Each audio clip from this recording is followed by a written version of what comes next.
Hey guys, Personal Defense, and today in front of us I have a stripped upper receiver. This is a DPMS flat top A3 style upper receiver, and I have the appropriate parts kit, and I'm going to show you how to assemble an upper receiver to be ready to accept a barrel and gas system and everything. I'm not going to assemble a whole thing. I don't have a barrel or anything. I wish I did, but this would be, I did a video on assembling a lower receiver, so we can call this part 2 of the upper receiver, and then part 3 is where I actually assemble the gas system and the barrel.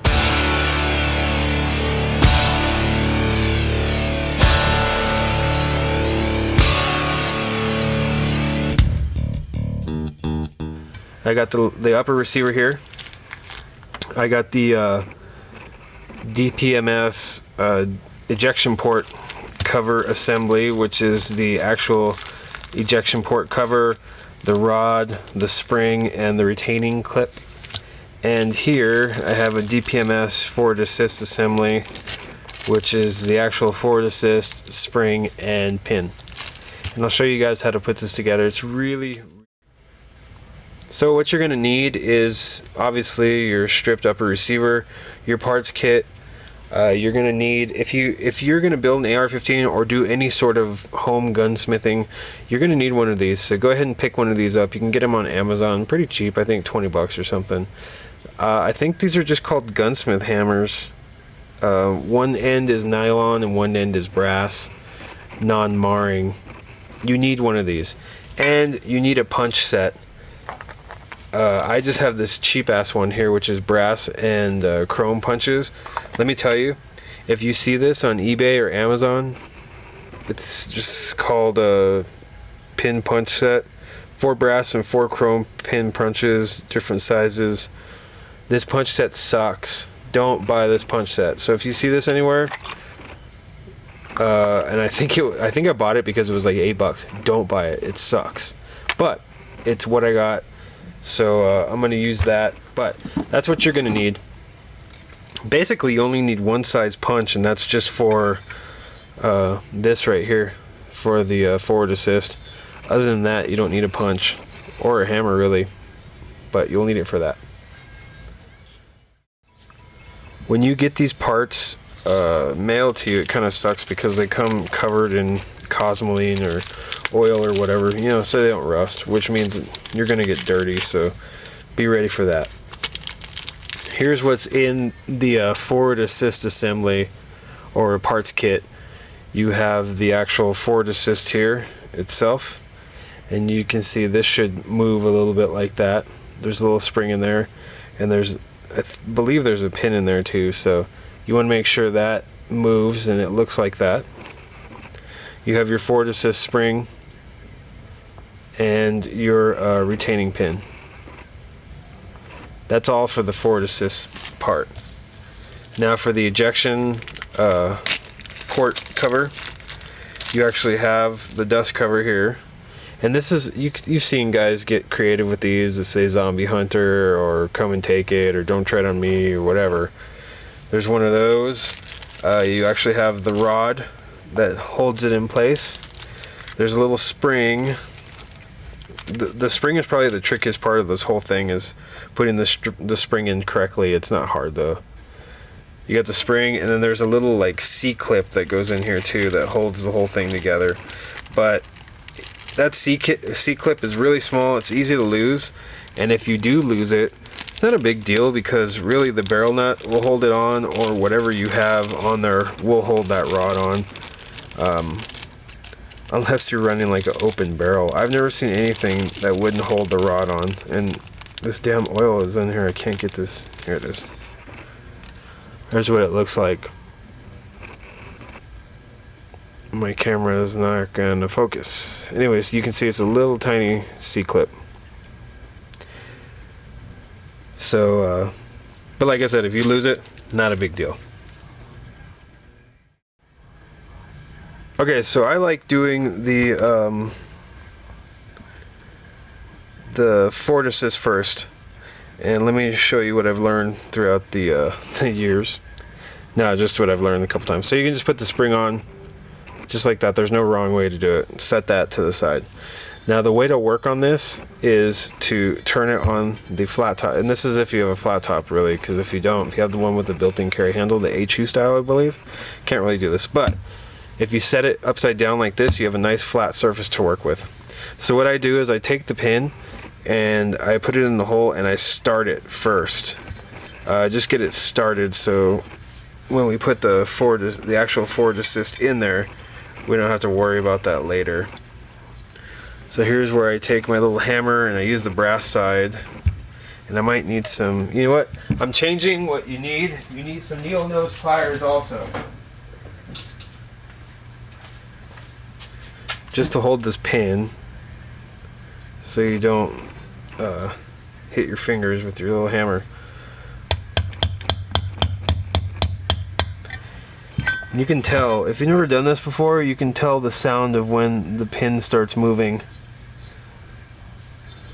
So you just want to slightly punch it in there just so it stands up by itself and it's rigid. Now, if you'll notice, there's a different, it's not, there's only one way it can go in. You can see how it kind of flexes this way on this side, and then if you turn it the other way, it flexes like that. But when you put it in there, it'll actually turn around. So there's really, this is where you really need to pay attention when you put it in there, and I'll show you which way to do it.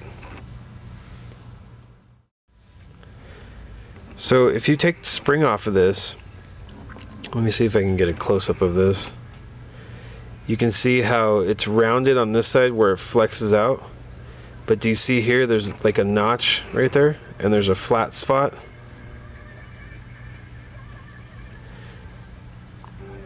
Anyway, this is where the pin rides, in this flat spot. Here you can see it. Also, the out flex part, just remember the part how it flexes out, that's the side that you want out. This little hook part, that's what goes towards the bolt. And also, if you notice, the pin is on this side of the hole, and this flat spot groove there, that's what the pin actually holds in place. So just remember that. Flexing out goes out, and the flat spot on the actual forward assist, this is where the pin holds it in place. So get the pin started like I did. You're going to put the spring over it, and you're going to stick it in there. And this is kind of a tough part, because you got to make sure, if you look in there, and I don't think we'll be able to see. Okay, you see it in there? So like I said, you just want to make sure everything's set up right. Like I showed you, verify the way that I showed you is the way that it's sitting in there. And you just want to slightly hold that in there, and then hammer the pin in. So you don't have to get it hammered in all the way to verify it.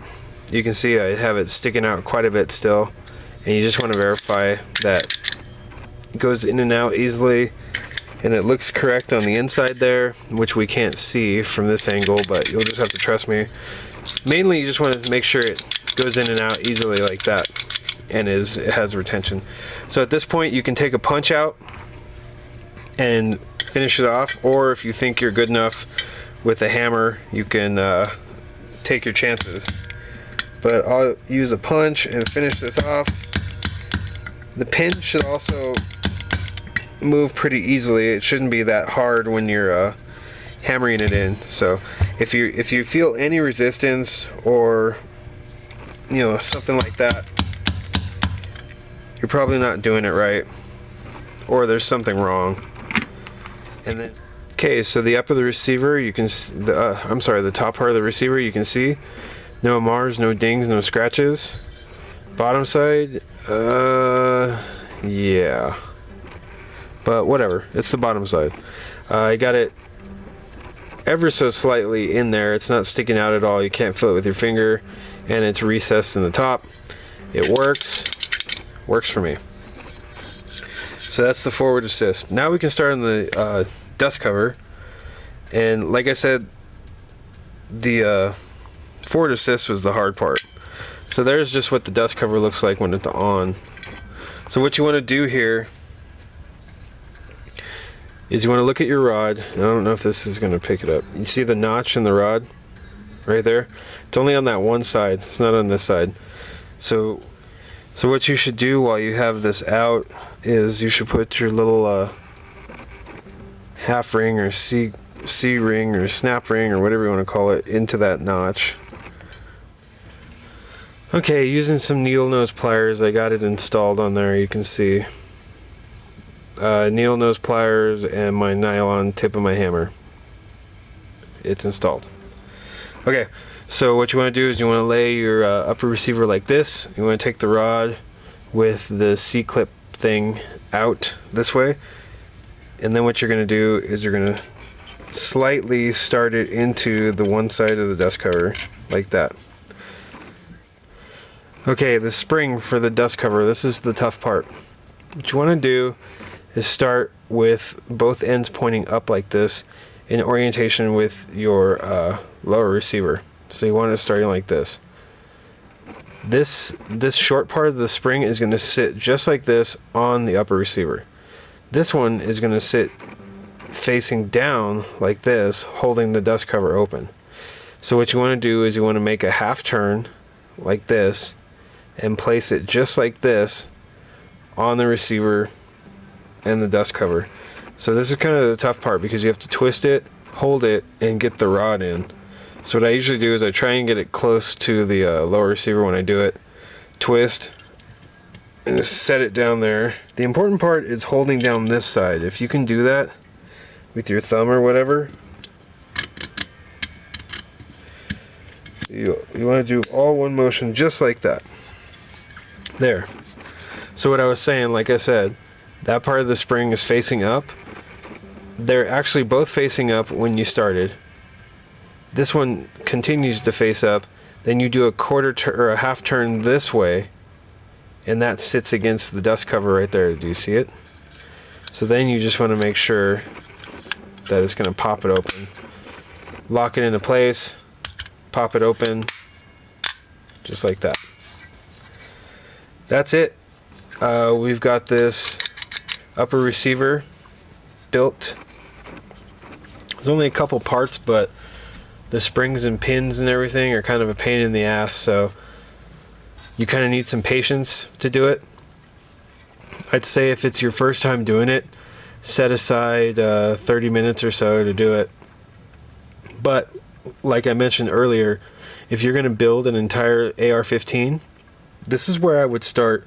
This will get your hands dirty, and this will kind of get you ready for what you're in store for with assembling these things. They're not hard to do as long as you follow directions and just have some patience.